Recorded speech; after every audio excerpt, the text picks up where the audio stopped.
Hello, everybody, and welcome to Non Sequitur News for August 14th, 2024. It's Season 3, Episode 227.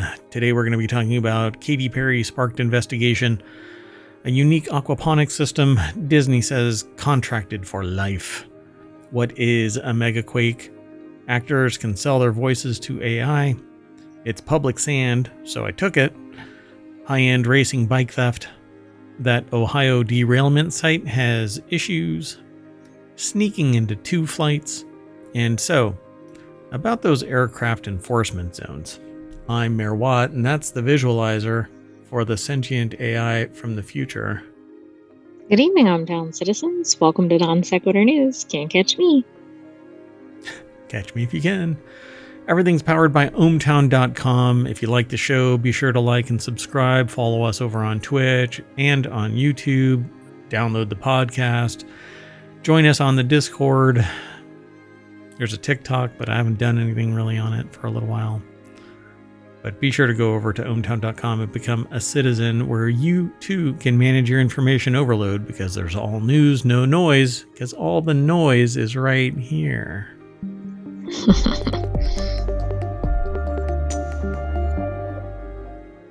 All right, folks, let's get into all of this news so I can make some noise.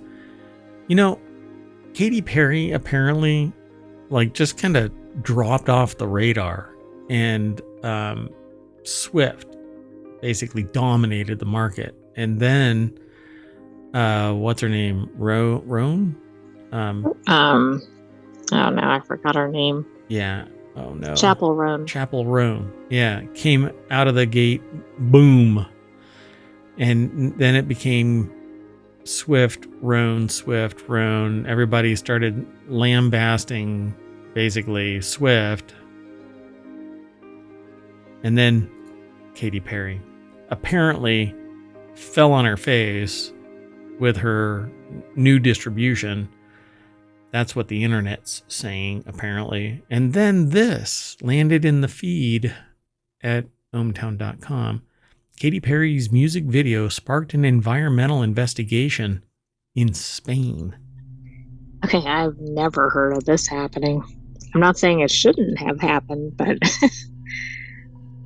So Katy Perry, again, Katy Perry just dis-a-freaking-peered, it seemed. I don't know what happened, but so Katy Perry's video was shot for a song called Lifetimes. That video, directed by a person named Stills, was filmed in Spain's Balearic Islands, particularly in the protected area of the, Cespalmador area region. It's an area. Anyway, without permission, apparently. So now the Balearic government's environmental department has launched an investigation into whether the shoot negatively affected the island's ecosystem. Some might say that Katy Perry's music is toxic, but can you imagine no, her music isn't toxic, but anyway. I don't know. Have you seen the reviews for her most recent release? No, that's what I was talking about. I haven't been paying attention to her music because she disappeared, and this one just kind of fell on its face. Yeah, it's getting a lot of negative comments. It's not just that people don't like it; they don't like the messaging, lyrics, etc. Really? Yeah. So it appears that the production team kind of, sort of, forgot to obtain filming permits. You know what? Spanish government doesn't know won't hurt them, right? You can just trample all over whatever the hell you want to because you're famous, right? I guess. Well, what's kind of surprising is that somebody took them to this place, but I'm guessing pay enough money and. Yeah, I mean, when you're rich and famous, you can grab them by the ecosystem. That's what I hear. Well, anyway, sort of forgot to obtain filming permits, which has the government officials wondering how much damage to the protected sand dunes and surrounding environment the production caused. But this is just part and parcel to spending a lot of money. You can do whatever the hell you want to, right? Because we have another article that talks about messing up sand in another region. here in You're the right. States. We do. Yeah. Oddly enough, this Yeah, I didn't might be even the know only that. time we have articles about sand. I know. When I selected all of this, I did. It wasn't intentional that everything was going to be through the hourglass, right? Sand through the hourglass. Katy Perry's music wets the bed and messes up the sand dunes. I gotta stop doing that, doggone it. Do you think the Spanish government determined this because, I don't know, it saw the music video or something and they're like, hey, isn't that Yeah, that looks like location? the oh. So if this is actually part and parcel to it, and all of these people were in this protected region without a permit, then I can see how somebody's going to be bent out of shape. But if all of these other people are here without any, ramifications, then I don't know why she would be. But anyway, it's the album Rollout from Hell. Apparently, that's the deck statement from Louis Prada over at Vice.com. They have this artsy pic and Katy Perry, I guess. That's Katy Perry, or is that like Katy Perry's body double? It might be her body double, but I don't know. It could be her. So there's a video. It's over on Vivo on YouTube. So you can go over and check it out. I'm not going to play it because I'm going to end up getting dinged. But for those not up to snuff with how do you pronounce that? Sespalmador, I guess. Sespalmador? I suppose it's an odd name. Never... compared to other Spanish language that you see. Anyway, it's a small uninhabited island, only about 2 square kilometers in size, located between Ibiza and Formentera in Spain's Balearic Islands. So, of course, let's go screw around on a 2 square kilometer island. You can pick anywhere around the world. Right, and you can imagine, if it's on an island, it's possible it has, I don't know, a species that isn't anywhere else in the world or something. I don't know, but this could be a problem. So, by the way, we're right in the very first article. So if you hit !NSN, you'll get the show notes for today. I already did it for y'all, but if you do it again at some point in the future, it'll pull the content from ohmTown, the bot that manages YouTube and Twitch, and eventually Discord. But anyway, the island is part of the Salinas Natural Park, which helps preserve its pristine natural environment. So it says filming there is actually fine as long as it's being overseen to ensure proper environmental protections are in place, but they apparently disregarded that. And then the very last line in here is Perry is gearing up for the upcoming release of her latest album, 143, and frankly, it's already been a rough ride. You'll have to follow the link. We've been hinting at it, but I don't know the specifics other than I heard it's not kicking off pretty. Well, I can tell you what the specifics are if you want. Do we want to know now, or do we want to talk about it? And we'll wait. There'll probably be more articles.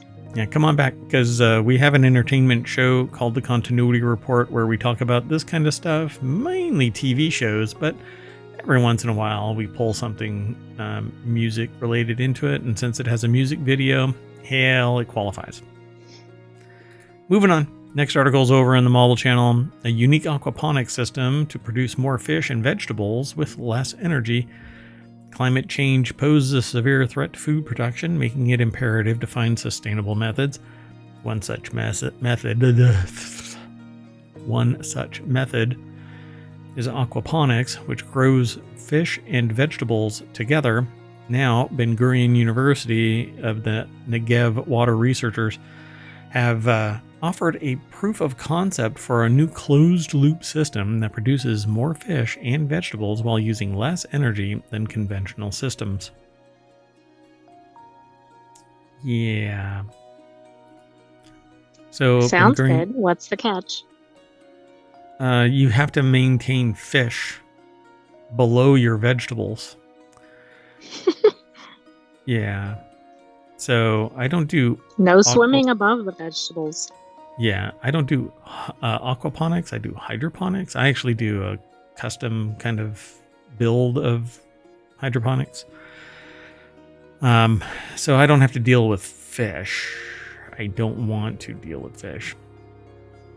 So you have to put a kilogram of fish feed in it. Anyway, coupling anaerobic digestion with aquaponics. This is kind of what I thought. The fish would digest any food that you put in there, and that actually feeds the lettuce. Kind of like brewing, where, you know, the little yeasties, they make babies and then they replicate that way, and then they toot, and that carbonates the beer and ferments the sugar into alcohol. That's kind of how this is. It grows the nutrients because the fish nibble on some other source meal, and then the fish swim around, and that helps oxygenate the water, and the nutrients are in the water, and so the roots go down into the fish sludge. So aerial productivity increases, water conservation increases. They have it marked as a negative, but when you use less, it increases the conservation level. So, and then energy saved is a 16% recovery. So their findings were published in a recent journal, Resources, Conservation, and Recycling, which is like the reduce, reuse, recycle. Oh, okay, right. Mm-hmm. But it's a journal called Resources, Conservation, and Recycling. Professor Amit Gross, director of the Zuckerberg Institute for Water Research at the Jacob Blaustein Institutes for Desert Research of Ben Gurion University of the Negev. Wow, that was like Ruth's Chris Steakhouse, but in additional layers. Zuckerberg Institute for Water Research at the Jacob Blaustein Institutes for Desert Research of Ben Gurion University of the Negev has been working with his students and collaborators for the last decade on aquaponic systems. So aquaponic systems grow fish while using the fish waste to grow the vegetables hydroponically, which is kind of like adding fish. Right. All right. So an I'll have easier my veggies with a side of fish. Yeah. So now what you do is you chop the lettuce off, and then you grab a fish and you dice the fish up, wrap it in a lettuce leaf, and you have sushi. Ta-da! I mean, that's a one-stop shop, right? To me, it just added a little bit. I guess you can get more out of it because you're eating fish, but why not just not bother with the fish and eat the veggies? So supposedly I guess doing it this way, they say after more than 2 years of testing, Professor Gross's system demonstrated 1.6 times higher plant aerial productivity, 2.1 times lower water usage, and 16% less energy consumption per kilogram of feed than conventional systems. His calculations suggest that upscaling it to 1 ton of fish will allow operation of the system with no need for external energy, less than 1% of water exchange, and negligible waste production, as well as significant carbon sequestration. Except that the lettuce, the greens, unless they are perpetually greening, right, producing, like lettuce, it gets chopped off at the start. See, I'm getting a huge green screen, so I don't have to worry about that anymore. Sorry. Hooray. Focus, Merwat. Focus. It is non sequitur news, though. So anyway, so yeah, the system just adds fish and apparently consumes less water, causes the water to maintain a certain level of air circulating through it, which is beneficial to the roots. And then the nutrients from the fish eating their food that's supplemented feeds the root system that goes into the plants. But it isn't a circle. You always have to put a little bit more into it. They say raising it to a ton or a kilogram, right? No, 1 ton of fish, which is a ton of fish, Literally. will allow the system to operate with no need for external energy. And I just don't see how that's possible. I don't either, but it sounds positive. Yeah, I don't see. Now I'm going to have to read the paper and find out. But so coupled aquaponics are closed loop systems that recycle much of the fish effluent rather than reusing it outside of the aquaponic system, where typically the fish solid waste is disposed of. The research led by Professor Gross managed to treat it by anaerobic digestion and recover energy and nutrients into the system to form a near zero waste unit. But again, you always end up with waste when you're growing a crop of some kind. It's either biomass that you churn back into the soil, or like hydroponically, you cut all the way down to the lowest level right before what amounts to the seed level.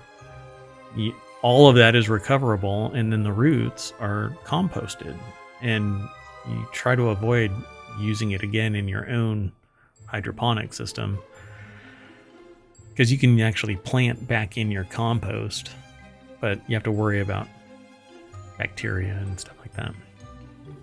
Anyway, maybe, I guess, I'd love to see their data. I'd have to go and hunt down this thing. It was published, but... Right. Was it a real world application? Yeah. What was the funding for this, and where are the statistics? Right. Was it the aquaponics or us or something? Yeah. Is it an anomaly? Let's move on, though. This next article is over on the Mobile Channel. Disney says man whose wife died at a resort can't sue because he had a Disney Plus subscription. So planning on suing Disney. This is outrageous.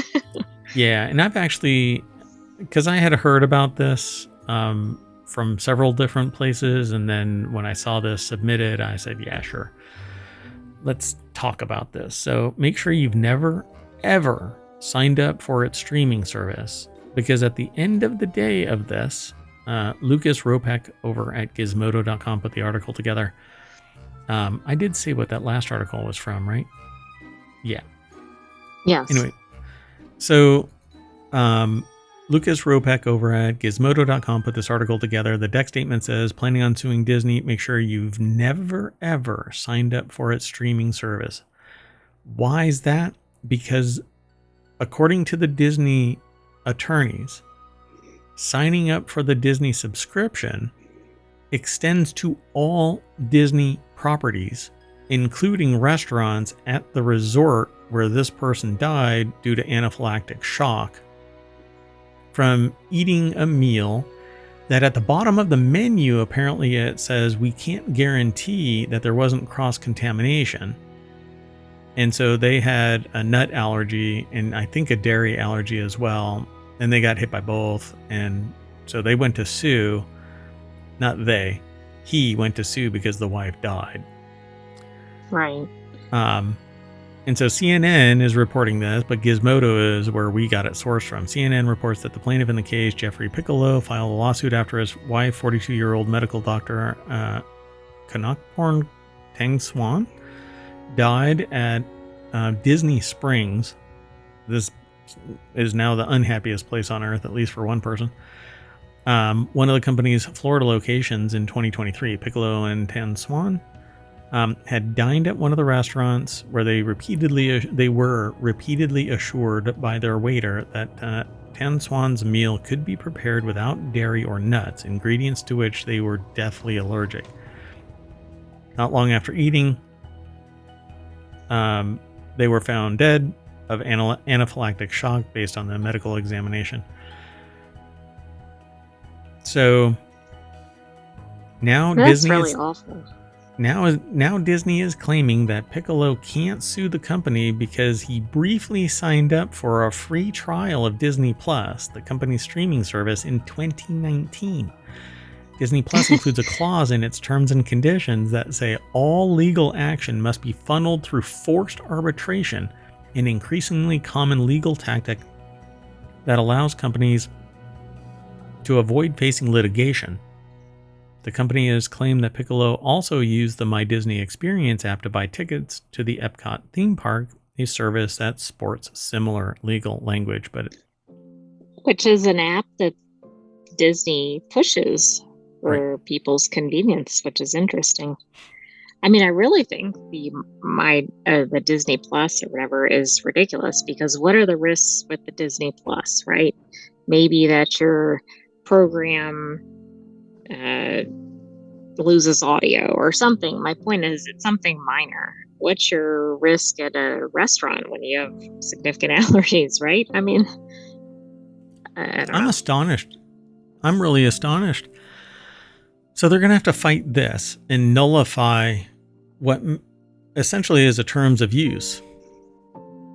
Yeah, but it's also like a perpetual. Right. Which how could you have?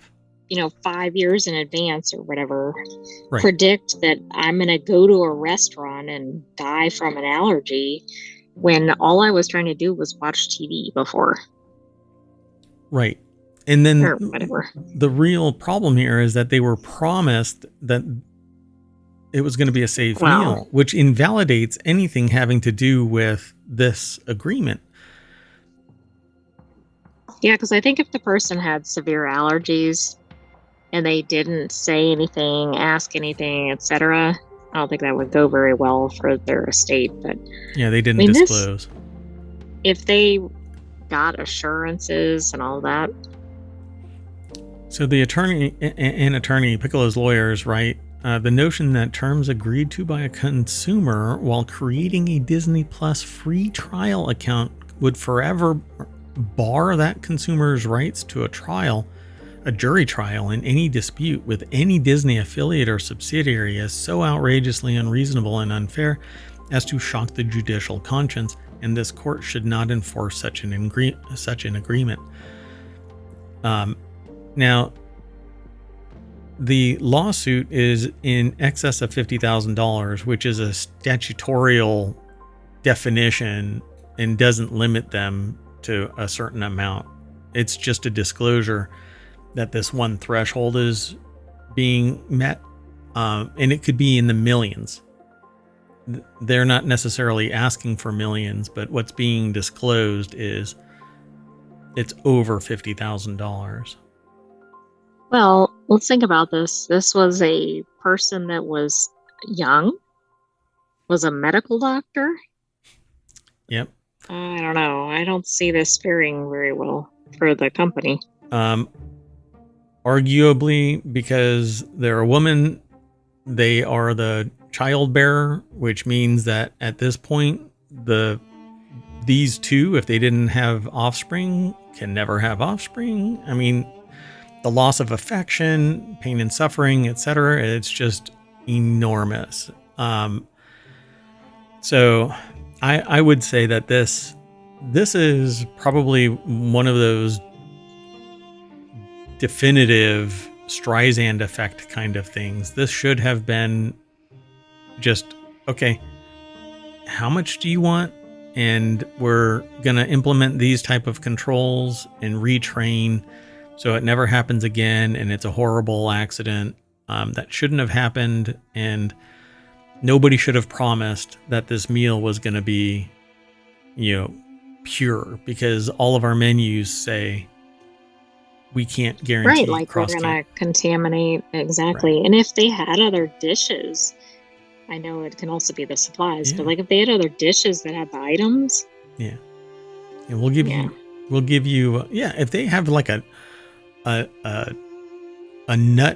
flight of nuts on the menu, you don't eat there because you know that there's going to be cross-contamination. Somebody in the table next to you could fling one. Like I was at a restaurant, and somebody they later found out that they knew each other, but they had thrown this big wad of stuff from one table to the other and hit somebody in the head with this big wad of stuff. So, I mean, if that can happen in a restaurant just randomly one night, So it could happen with this person, and they're deathly ill or susceptible to an allergy from nuts and dairy, for crying out loud. I would never eat out because anything could kill me. I agree. But I didn't say that because I think there's a major problem here, right? The streaming service has nothing to do with the eating, all the assurances, etc. Right. But I do think if you're so severely allergic, as much as it's awful, the safest thing is to keep yourself at home and really control the preparation. But even then, you can't eliminate it because it's possible that something was packaged improperly or whatever next to things or whatever in the same facility. But I think it's absolutely absurd that a terms of service 4 years ago, 5 years ago, is being leveraged to not even on the same thing. I mean, the article makes the point about like you signed up to watch The Mandalorian and now you can't. I mean, come on. Yeah. So what if they buy the Takata airbag if it was company? The same thing? Huh? Oh, go ahead. What if they buy the company behind Takata airbags? So now if you get eliminated by a Takata airbag because it's a Disney property, you can't sue them. Oh, wow. That would be so awful. But I think here, like, okay, skip the streaming for a second, but let's say they signed up for something related to the same, this isn't a park, but it's usually like a dining and shopping area, but they signed up for whatever, some rewards program for that 5 years ago. Right.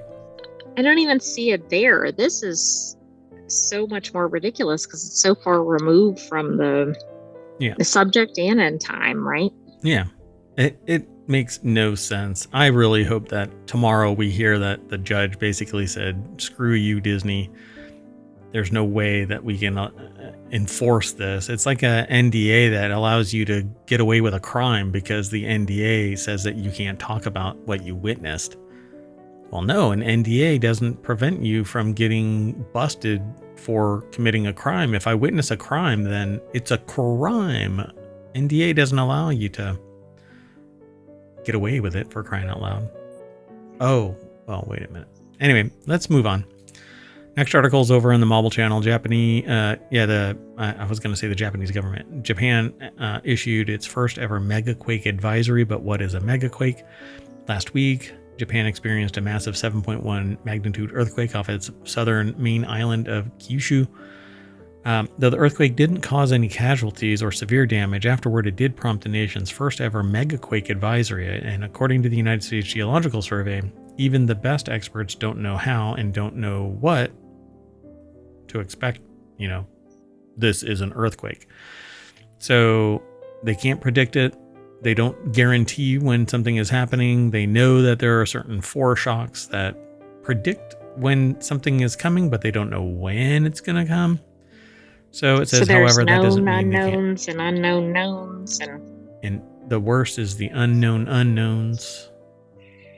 So basically, I just want to date. No, never mind. I was going to say that phrase from Say Anything. Yeah.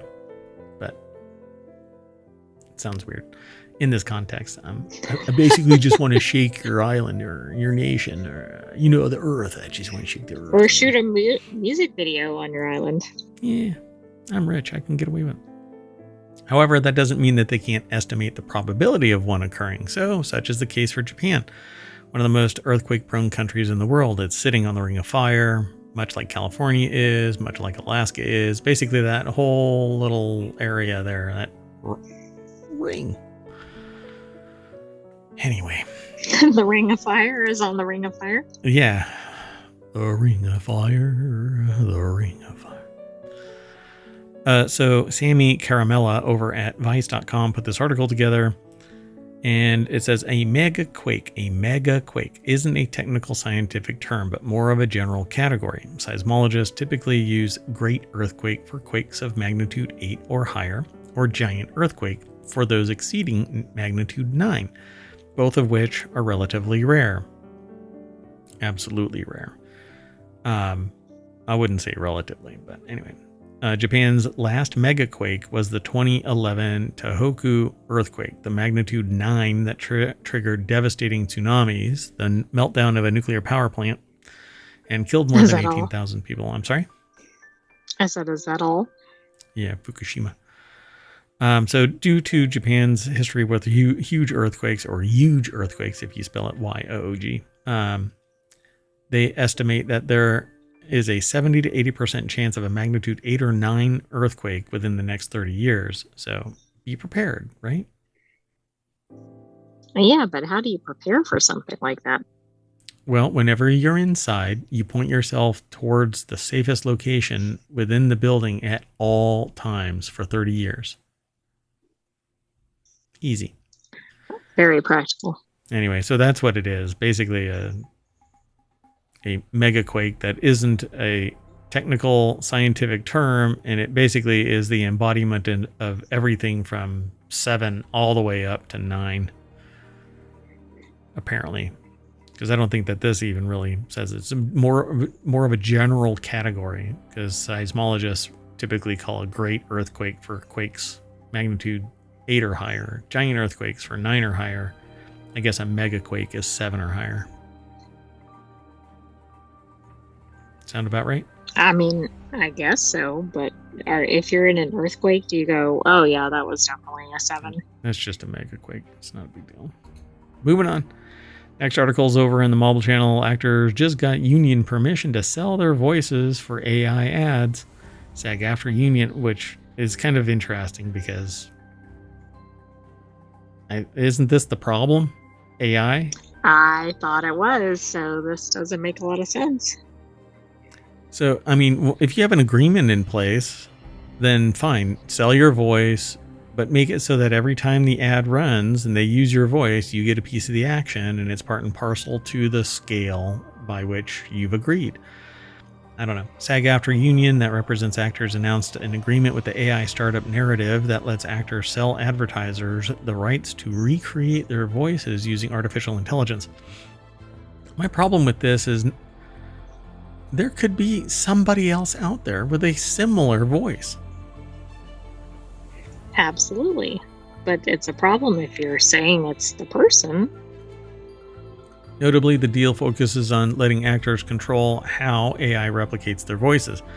The deal only applies to actors who want to opt in. If an actor wants to retain their voice rights forever, they can ensure that no one will ever use their voice without their permission. Which is fine. That's absolutely fine. But if I use a voice, if I create a voice for AI, and it's eerily similar to somebody else's voice, as long as I don't say that it's their voice, it should not mean one. I don't think it matters at all, right? People in real life have the same voice or similar voice to other people. Except that the fact that supposedly OpenAI didn't use ScarJo. Typed her. I don't know if we'll ever know that, but yeah. So the new deal gives actors control over their digital representations. So the article is over at Vice.com. We're kind of a heavy Vice day, for crying out loud. This is the most of their articles that I've ever seen in the feed. In the show. Yeah. So Narrative is a company that connects actors with advertisers who need voiceover work. The platform supposedly ensures that voice replication projects are handled transparently. While details haven't been fully released, so far it sounds like both sides can walk away claiming a victory. Advertisers gain access to an enormous pool of vocal talent quickly and easily, while the source of that vocal talent, the actors themselves, receive fair compensation and ultimate determination on how their AI-generated vocal likeness is used. So, yay, win-win. That's how it should be done. You know? Exactly. Every time my voice is used. See, but now, from now on, this is going to set the trend, right? So at what point, when I lose my job as mayor and a computer, let's say the Sentient AI from the future, takes over, will I get a piece of the action for you doing the work that I used to do because I'm a biological entity and I'm on a beach, and you're a technological entity that doesn't need to be on the beach, sleep, shower, have a relationship, education, etc., because you have the world's knowledge at your fingertips, and I will die, at some point in my life. You just need a new hard drive or outlet or whatever. I mean, we don't know, right? Society isn't really prepped for this to happen. Yeah. So when it works for everybody, then it works for. And when I say this, I'm largely just being facetious about it. But if their voice is cloned and just used over and over again, and they weren't compensated, they would. Their head explodes. But the moment that there's a lucrative gig that their voice gets used, and they get money for sitting on the beach while their voice is used, then everything is great. So really what needs to happen is more people need to just flood the market with their voice sample so that narrative can just grab whoever they want at a lower rate. You know what I'm saying? We need more voice actors, and then it's just going to be a dime a dozen. That'll teach everybody a lesson, right?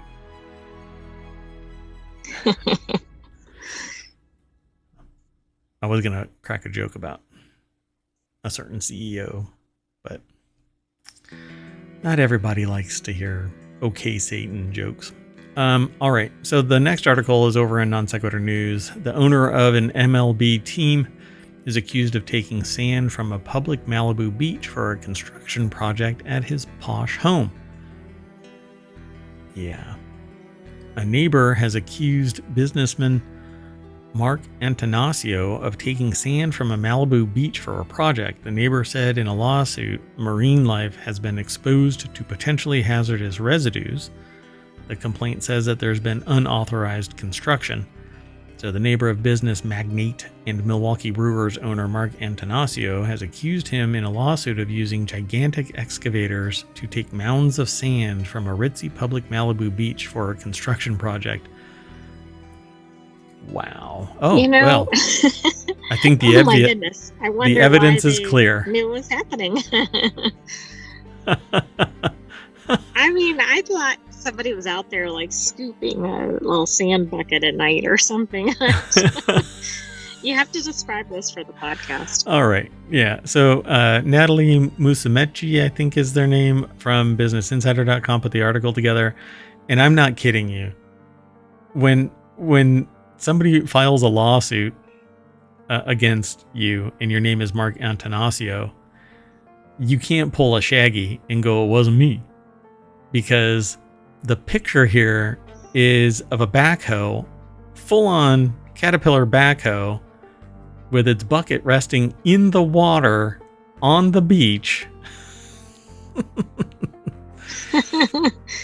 It's like it's sunbathing. The weather is not, it's actually kind of overcast, but anyway, it's pretty damn obvious that they were sitting there scooping up sand for whatever project. But there's zero quality control for that sand. So what were they doing with that sand? Yeah, that's a good question. If it's any foundational material in that sand. If it's any foundational material, that they probably, it's going to be a problem because compaction doesn't necessarily solidify that. Like if you just pound the sand with a vibration compactor, it may not actually solidify. When it gets wet, it will do subduction. It'll just turn into like a quicksand. So anyway, James Kohlberg, a Malibu homeowner and son of the late founder of the global investment firm Kohlberg, Kravis, Roberts and Company. I want to say a name, but it's going to dox us. Anyway, alleges in the lawsuit that Antanasio's construction crew has been wreaking havoc on the posh Broad Beach, exposing local marine life there to potentially hazardous residues and restricting public access to the entirety of the mile-long coastline. This case is about private property owner using a public beach as their own personal sandbox and the disturbing conversion of public natural resource, i.e. sand from Broad Beach, for a nearby homeowner's personal private use. Maybe they're building a beach volleyball I mean, who knows? court or something like Maybe that. they're making their own Malibu beach or something at their property. So the home was purchased in 2022 for $14.1 million. Obviously, nobody's talking about anything other than the fact that there is a freaking picture of the backhoe on the beach. Yeah, so. Business Insider always has very good tailored photos. Yeah, here's Mark Antonosio. It's the owner of the Milwaukee Brewers, who's brewing up controversy by scooping up sand from Broad Beach for their 14 point whatever million dollar house. Because, you know, you're going to save a little money by grabbing a shit ton of a pile of sand from the beach. And I'm totally making like this epic sandcastle in my backyard. I'll put all the sand back. I promise, man. I promise. I wish they had photos of whatever the project was. Yeah, Business Insider basically documents what the house is and what all is on the property, but it doesn't really matter here. Indeed, defendants operate enormous excavators in tidal zones in the ocean, dragging along any materials, oils, and other pollutants the excavators carry or discharge. Such operations necessarily expose local marine life to potentially hazardous byproducts. More tangibly, defendants use these same excavators in tidal zones to scoop significant amounts of sand from Broad Beach, a beach with historic concerns of sand depletion, only to be placed on one of the defendants' private properties. And they have photos. Well, and we saw another article about another beach that was basically depleted of sand, right? Or they were having massive erosion. And they spent quite a lot of money millions to of replenish dollars. the sand, right? Yep. And then it would just get pushed down the beach because they had poor understanding of erosion. So yeah, the plaintiff is asking the court to order the defendants to return all of the sand, put it all back. We know you have some in your pockets. Just turn your pockets out. You ever kiss a dolphin between the ears? Anyway, moving on. Next article's over in Non Sequitur News. High-end racing bikes are now vulnerable to hacking. A team of computer scientists found that wireless gear shifting systems in high-end bikes are vulnerable to cybersecurity attacks that could undermine popular races like the Tour de France. I mean, what would a hack look like? You're going at, however fast super cyclists ride, and then you just come to a halt? Yeah, basically, yeah. And you can actually get hurt if an unexpected shift takes place. You could tear muscles because you're applying pressure, and then the gear pops into something else. So the modernization also introduces a new set of problems in the form of hacking vulnerabilities, and these weak spots could be exploited to gain an unfair advantage, potentially causing crashes or injuries. And it's a fairly simple thing. You're going to have to introduce some type of encryption, and you'll have to charge or have a battery pack perpetually running on the affected system, so that because what happens is you do on a system like this, you do what little is necessary to make it operational, the minimum viable product, basically. So cybersecurity is of least concern. They want it fast, stable. Cybersecurity requires certain checks and balances. It increases the amount of computational power, so you need a more robust computational system, which drains a battery faster. So wireless communication, for instance, it can drain a battery pretty darn quick. If it's Bluetooth, there's protections in there, but maybe they're using some type of other equipment that doesn't allow it to be Bluetooth. I haven't really been noodling around with this, but Lauren Feiner over at TheVerge.com put this article together. My goodness. And the deck statement says researchers found security vulnerabilities that could let hackers mess with riders' gear shifters even from a short distance away. But even from a short distance away, that is actually good. Like if you're, that's true, right? You can't be in the next country or something. Yeah. So and I plus, they're suspect moving so fast, it'd be pretty challenging to stay. I mean, I guess you only have to connected. be there momentarily, but yeah. Yeah, you would have to be able to connect, issue a command, and it actually be activated in a very short amount of time.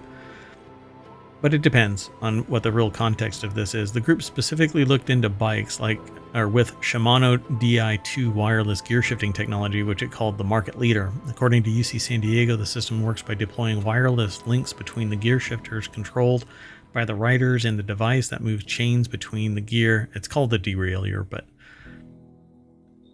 I guess they wanted to explain what that actually was. So by recording and then retransmitting, So by recording and then retransmitting those commands, researchers found that they were able to perform an attack from up to 10 meters away. So it very much sounds like it's a Bluetooth target. The researchers are now working with Shimano to patch the vulnerabilities, UC San Diego says, and the company has already started using some of their suggested countermeasures. Shimano, and it's not really countermeasures so much as it is systems that lock out unauthorized communication. So you have verification, which is part and parcel to programmatic packages that already exist. They chose not to include it because it's more work. It makes it more expensive.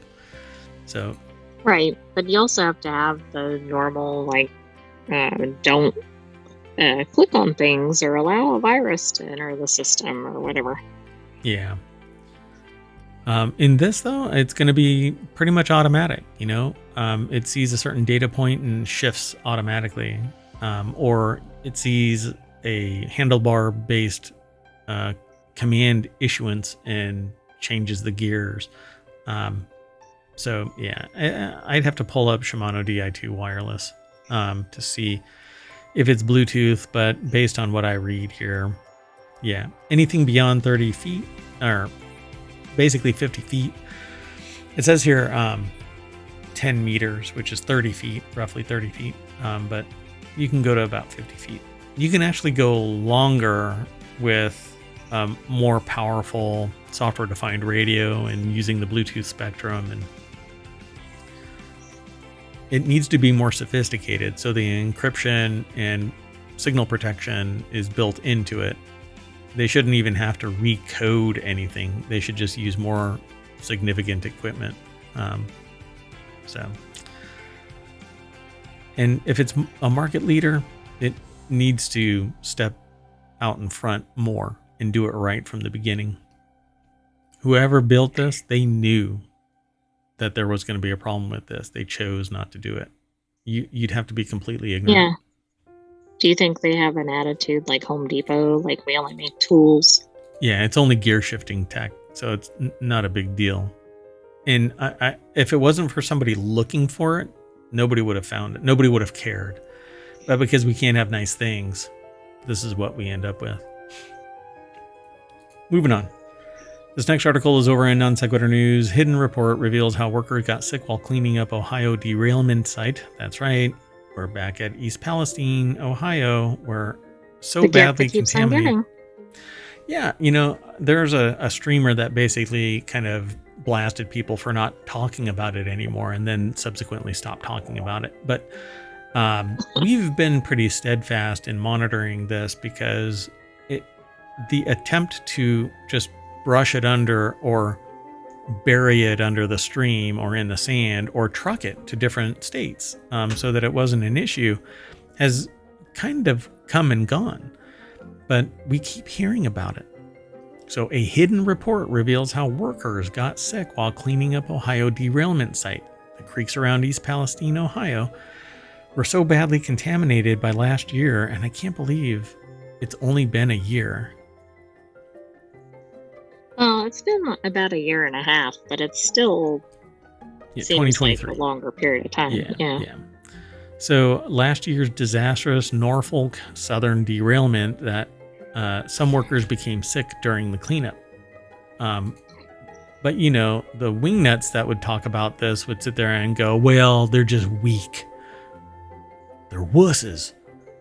You know, what I really only respect are people who can handle toxic waste in the water. You can roll around in it like Scrooge McDuck. That's right. Like I do with my pools of money. Anyway, Josh Funk, which is an awesome name, Josh, over at Associated Press, but this is actually posted at abcnews.go.com, and we aggregate just a little segment of it. The creeks around East Palestine were so badly contaminated that workers got sick. The findings were not released to the public last spring, despite residents' concerns about the potential health effects of exposure to the long list of chemicals that spilled and burned after the disaster. They didn't just spill and burn. They were set on fire to try and do away with. An intentional explosion, right? Not very controlled, though. Yeah. So the worker symptoms, as described in the report, are consistent with what the Center for Disease Control and Prevention workers going door to door in town had reported shortly after the February 3rd, 2023 derailment. Since then, some residents have also reported unexplained rashes, asthma, respiratory problems, serious diseases, including male breast cancer, which, if you get one case in a state, I'm pretty sure that that's extraordinary. Yeah. Like, let it's alone, pretty rare, so that's probably a spike right there. Yeah. So this hot zone, literally, because they set it on fire and it burned. And it was horrible. It was a pitch black cloud that went over multiple states. So in the meantime, residents have until August 22nd to decide whether to accept up to $25,000 as part of a $600 million class action settlement with the railroad to compensate them for any future health problems. Accepting that money, though, means giving up their right to sue later, with the cost of healthcare coverage and specific treatments needed will become more clear. $25,000. Kiss my shiny metal ass. That doesn't even cover like a major surgery or something. And if they develop something severe in 10 years, they may not even know what they might develop from this. Yep. And of course, they do the rubber stamp. The health and safety of our employees, contractors, and the community has been paramount throughout the recovery in East Palestine, Garcia said. That's Heather Garcia. Independent toxicologist George Thompson, who has been following the aftermath in the Ohio wreck, said the cleanup contractors overseen by the Environmental Protection Agency should have known that the work they were doing would release chemicals from the sediment into the air and the water. In fact, that is what CTEH was monitoring while the project was underway, and with one of the main streams, Sulphur Run, going directly through town and in culverts under homes and office buildings. Thompson said those chemicals could have infiltrated the buildings. Guaranteed they did. And this was one of the creeks, if I recall correctly, where somebody threw a rock into it, and because they used a flocculant that made the chemicals sink to the bottom, when they threw the rock into it, it disturbed the sediment, and up came these toxic bubbles of sludge and oil and chemicals that nobody would be able to figure out what it is without some serious equipment. But and nobody would drink serious that water. Risk to themselves, right? Yeah. Grab a scoop of that stuff and set it down in front of the CEO and say, drink. If that water's great, then freaking drink. Yeah. But it's somebody else's problem. I got my money, so screw you. That's basically it. I don't live in that town. Yeah, it's sociopathic. Yeah. So East Palestine derailment that happened on the night of February 3rd, 2023 was easily the worst rail disaster since a crude oil train leveled the small Canadian town of Megantic, I think it's called, and killed 47 people in 2013. It prompted a national reckoning with rail safety and calls for reform, although proposals for new industry rules have stalled in Congress. 38 cars derailed, including 11 carrying hazardous materials such as butyl acrylate and vinyl chloride. After the crash, a fire burned for days. Fearing the 5 vinyl chloride cars would explode, officials then needlessly blew them open and intentionally burned the toxic plastic ingredient. And the article continues on. I'll let you go over and check it all out. But my understanding was that didn't need to take place. Them destroying Right. I mean, I think fire. that's been determined by some of the investigations. Yeah, if I recall correctly. So, yeah, we'll come back and talk about this stuff from time to time as more information comes up. But as of right now, they knew and they know. And anybody who agrees to this $25,000, they deserve more, vastly more, because everybody that benefits from this, they have blood on their hands for the pain and suffering that's being borne from negligence associated with letting that train run without enough monitoring, without enough maintenance. It should never have happened. And this is only one of 2,000 in the year previous incidents of derailment. Exactly. Although it was one of the worst, at least in terms of the toxic the outcome nature. The other problem is, you may have people locally that are having health problems or have lost their jobs or whatever because of the environmental problems. I mean, they're going to be kind of desperate to take this amount. Yep. And I can see people accepting it, but it really doesn't seem to even make a dent in all the things that it's causing. Yep. Good luck to them. Like all things, folks, there's a little bit of good, a little bit of disgusting. And so while we joke about a lot of things, I could even crack a joke about that in the right context. But for that particular article, there wasn't enough context for me to make a joke. So this next article, though, is over in the Mobile Channel. A man snuck onto 2 flights at Munich airport. Many frequent flyers might think the current airline travel experience isn't worth paying for, but they aren't trying to hop on a plane without buying a ticket. 39-year-old Norwegian man found a way past security and onto a flight without a ticket at Munich airport twice earlier this month. Ryan Eric Keane from Jalopnik put the article together. How does this happen? I don't know. It's hard to get on even if you have a ticket and identification sometimes. Yeah, I mean, unless people are like bum rushing the door, right, to get onto the gangplank to board the plane, I don't understand how this happens. But then again, I don't know how a guy gets on board by using his phone camera to steal a teenage girl's boarding pass and get on board. The person obviously just like scanned the barcode and let him in. Right, didn't look at it. Mm-hmm. So, and this is the same thing. Maybe the ticket people are so damn busy monitoring somebody that's being a pain in the butt, and they just walk behind them and board the plane, right? And then nobody else goes, hey, somebody just walked onto the what do they call that little path? The little gangway, right? Maybe breezeway. Oh, breezeway. There you go. So the sly stowaway allegedly exploited the German facility's automated checkpoint gates by walking through closely behind a paying passenger. Oh, so they were drafting. Gotcha. So the bold traveler first got past security on August 4th on a flight to Hamburg.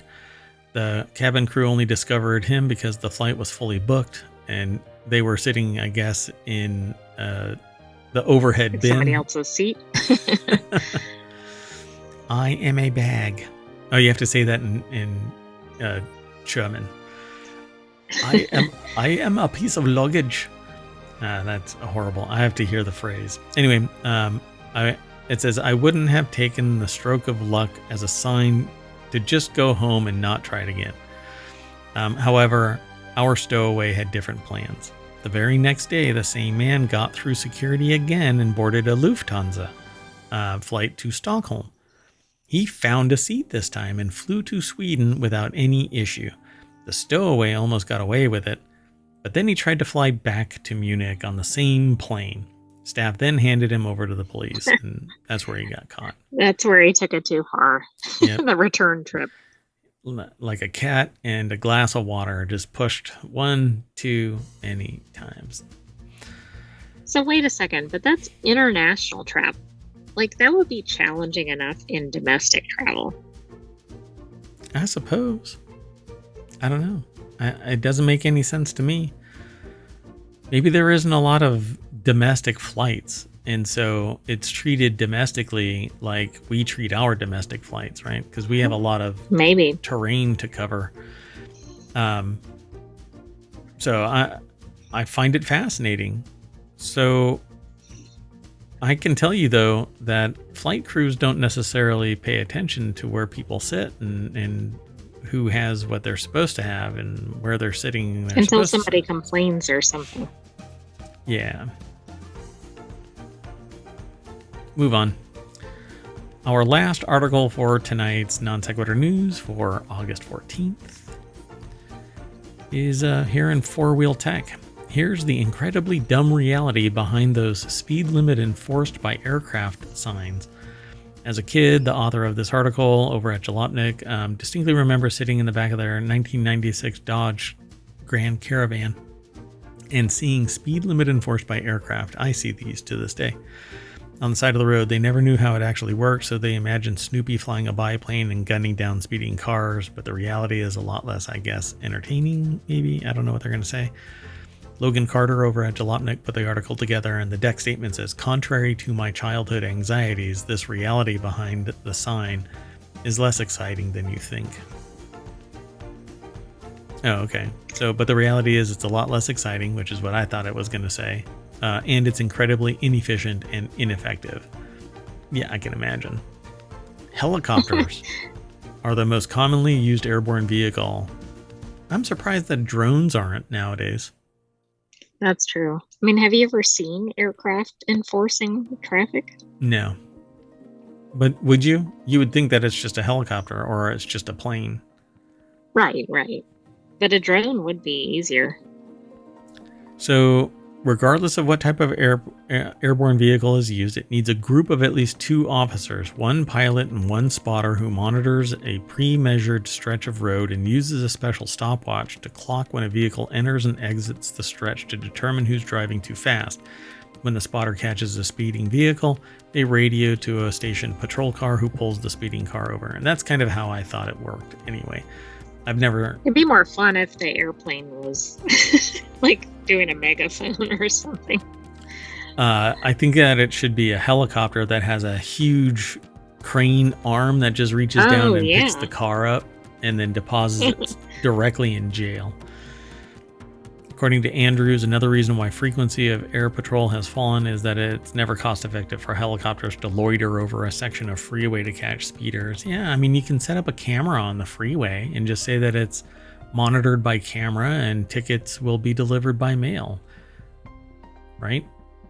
You still have the right. Why do you need aircraft flying overhead? Yeah.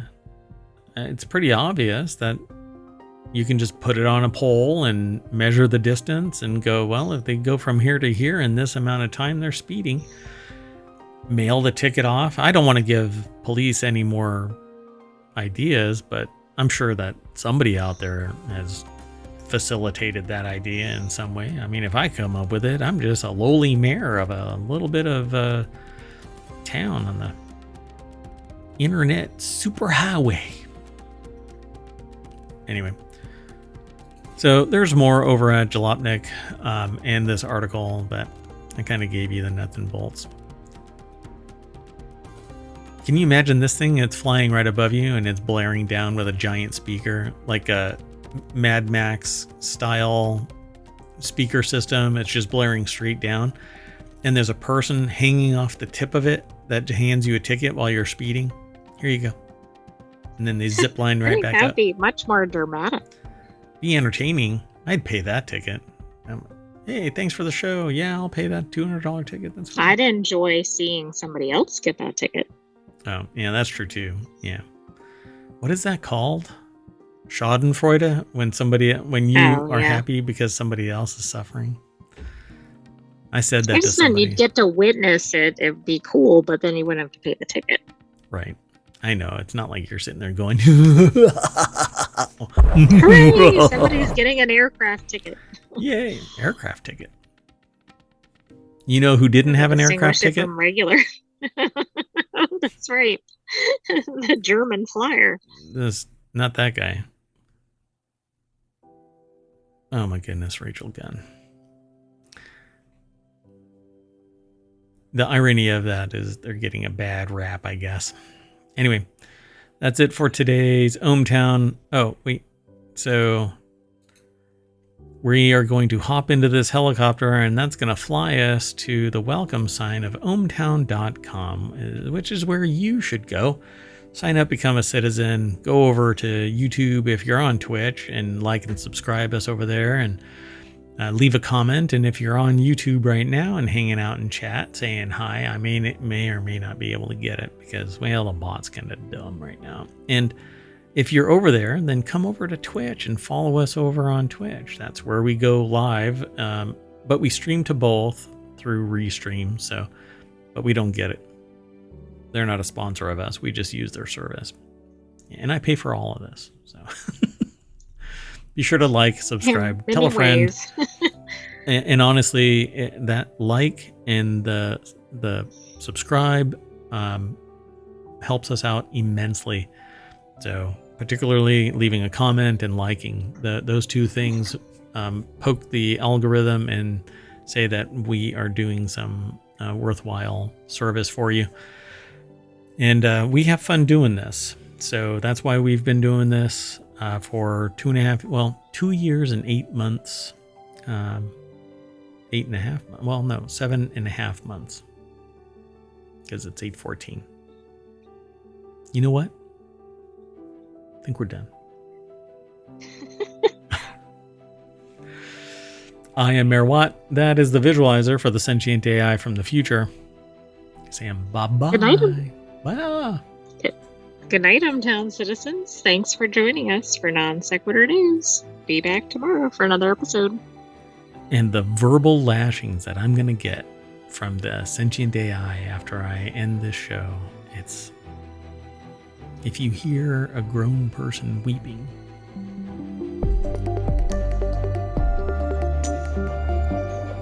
it's because the Sentient AI is relentless.